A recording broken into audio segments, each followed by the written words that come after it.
ఇండియాలో మనం కార్లన్నీ కూడా లెఫ్ట్ సైడ్ ఎందుకు నడుపుతాం? ఎందుకంటే ప్రపంచం మొత్తం కూడా రైట్ హ్యాండర్స్ ఎక్కువ ఉన్నారు. అండ్ పాత కాలంలో ఎప్పుడైనా ఫైటింగ్ చేసేటప్పుడు కత్తులు దింపుడు, బల్లాలు ఇసేసుడు అన్ని కూడా రైట్ హ్యాండ్ తో చేస్తుండే. ఇక అప్పట్లో గుర్రపు బండ్లు అన్ని కూడా లెఫ్ట్ సైడ్ పోతుండే, ఎందుకంటే రైట్ సైడ్ ఏ ఎనిమి వచ్చినా కూడా రైట్ హ్యాండ్ తో పవర్ఫుల్ అటాక్ చేయడానికి. ఇక దీన్ని బేస్ చేసుకుని 1835 లో బ్రిటన్ లెఫ్ట్ హ్యాండ్ డ్రైవింగ్ ని మ్యాండేటరీ చేసింది.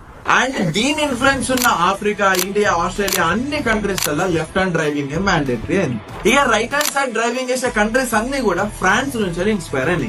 ఫ్రాన్స్ లా గుర్ర బండ్లలో సామాన్ ఎక్స్పోర్ట్ చేసినప్పుడు ఆ బండికి 4 గుర్రాలు ఉంటుండే అండ్ బండి మీద డ్రైవర్ కూర్చొని నడపడానికి ప్లేస్ ఉండకపోతుండే.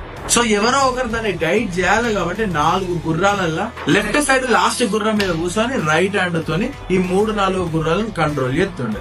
ఇక లెఫ్ట్ సైడ్ కూర్చున్న పర్సన్ కి రైట్ సైడ్ ట్రావెల్ చేస్తూ ముందరొచ్చే వెహికల్స్ ని, వెనకొచ్చే వెహికల్స్ ని చూడడం చాలా ఈజీ. ఇక దీన్ని బేస్ చేసుకుని నెపోలియన్ డిసిప్లిన్ కోసము రైట్ సైడ్ డ్రైవింగ్ కంపల్సరీ అని చెప్పి పెట్టిండు. అండ్ ఇక ఈ ఫ్రాన్స్ ఇన్ఫ్లుయెన్స్ తీసుకున్న అన్ని కంట్రీస్ కూడా రైట్ హ్యాండ్ సైడ్ డ్రైవింగ్ ని మ్యాండేటరీ చేసింది. ఇట్లాంటి ఇన్ఫర్మేటివ్ కంటెంట్ కోసం ఏం చేయాలో తెలిసి ఫాలో కొట్టాలి.